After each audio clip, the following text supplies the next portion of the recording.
Nós vamos falar um pouco hoje sobre Massada, saindo do Mar Morto, conhecendo um pouco da realidade do Mar Morto, esse mar conhecido mundialmente como o Mar das Águas Salgadas. Ali temos uma quantidade excessiva de sal, brometo de magnésio, um percentual altíssimo, onde as pessoas nadam, tomam banho, que está no deserto da Judéia.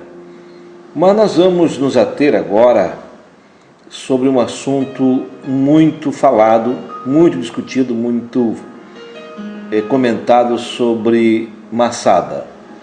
Nós vamos conhecer um pouco do penhasco de Massada e um pouquinho da realidade de Massada. A primitiva ocupação do local era de uma fortaleza da Judéia.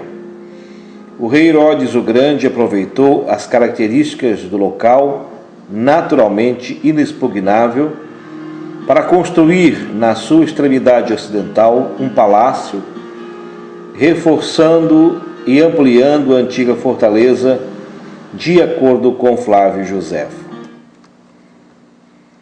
Neste topo da colina, Jonatas, o grande sacerdote, construiu uma fortaleza que denominou Massada.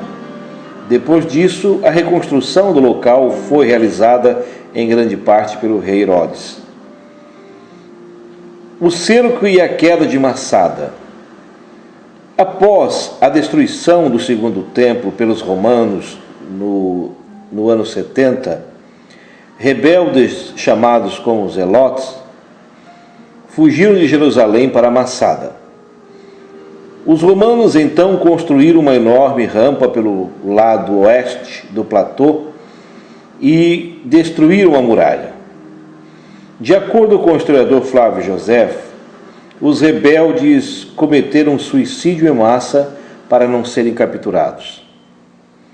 A única fonte histórica para o episódio é a obra do judeu romanizado chamado Flávio Joséfo, no seu material, no seu livro escrito Guerra dos Judeus. Entretanto, os historiadores modernos concordam que realmente um grupo de zelotas matou a si e as próprias famílias e incendiou algumas construções em Massada.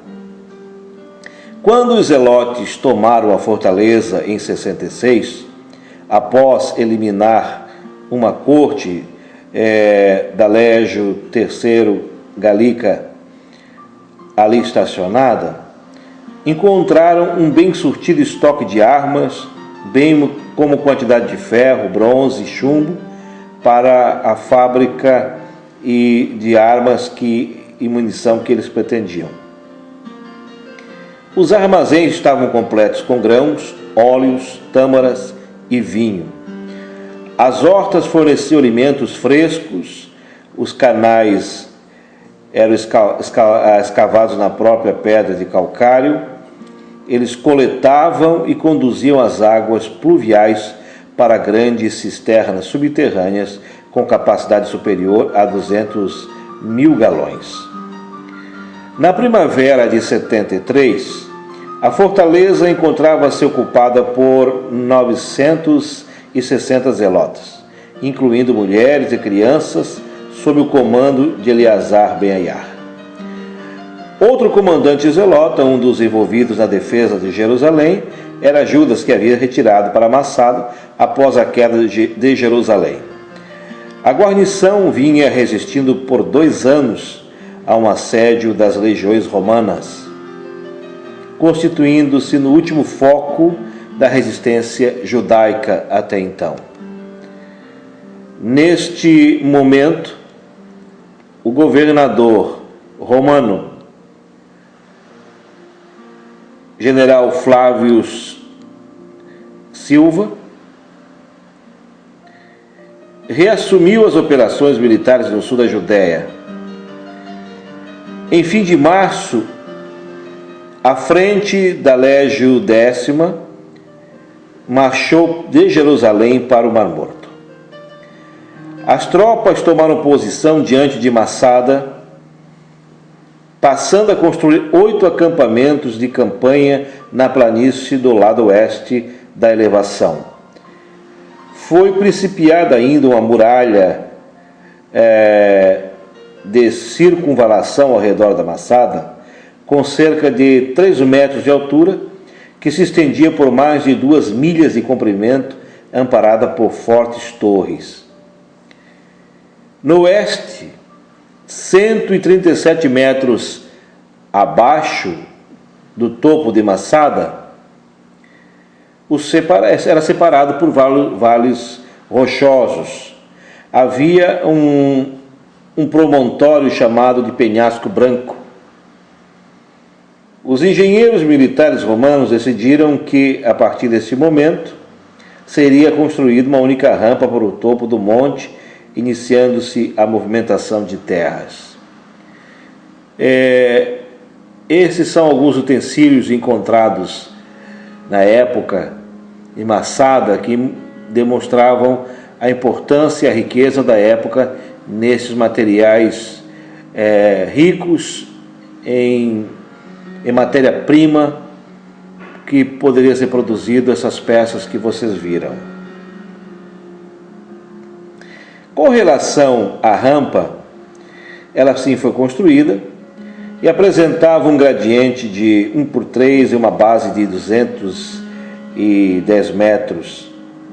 E em pouco tempo avançou os 100 metros de altura e sua extremidade foi montada com uma plataforma de 22 metros de altura por 22 de largura. Em seguida, uma torre de cerca de 28 metros de altura foi posicionada contra a muralha.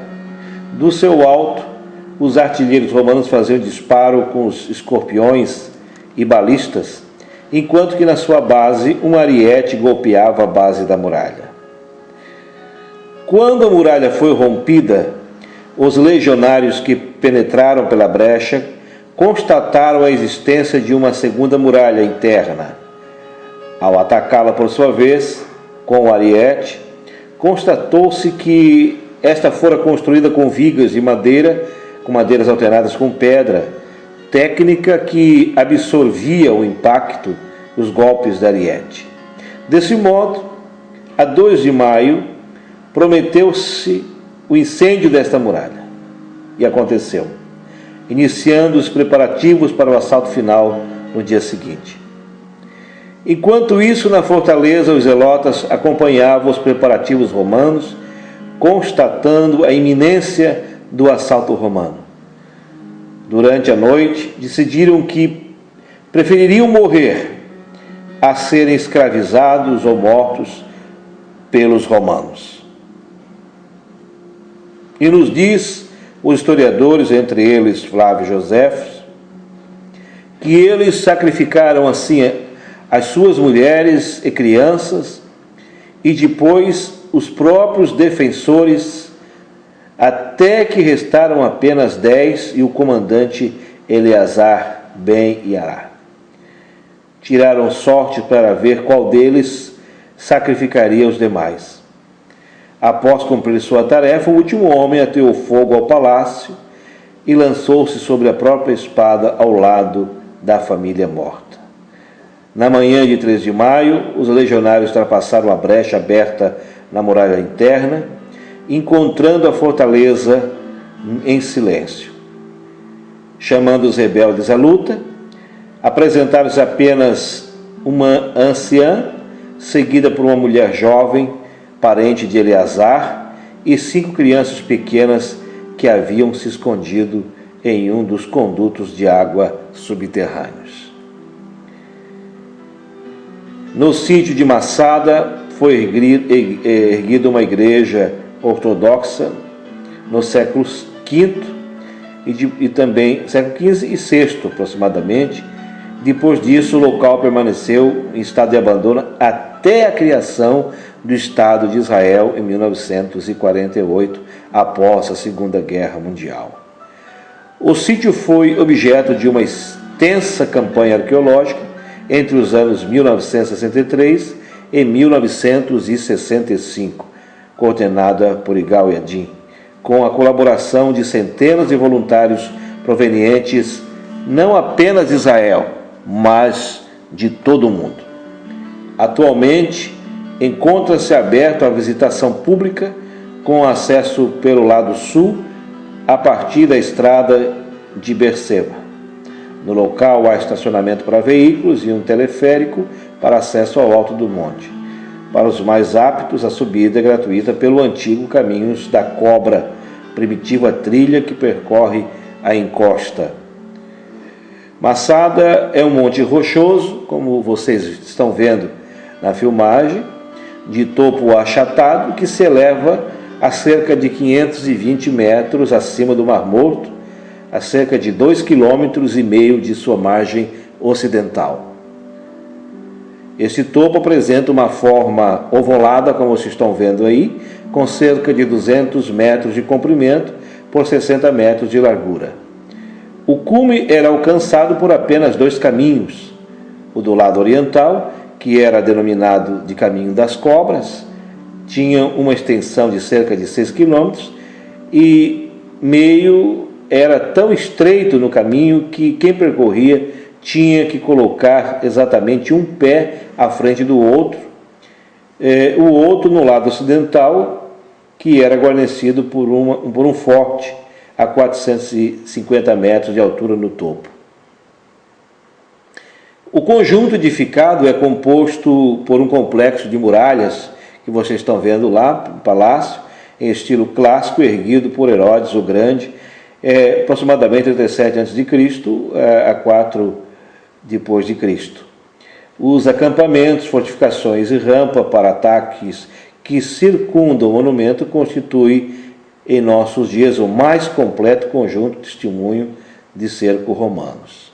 Evidentemente que esta localização com a bandeira de Israel, como nós vemos hoje, é um símbolo da resistência de um povo de muita coragem. Mas ainda permanece entre os judeus a célebre frase determinada e decidida pelo sofrimento, pela vergonha e pela dor: Masada nunca mais.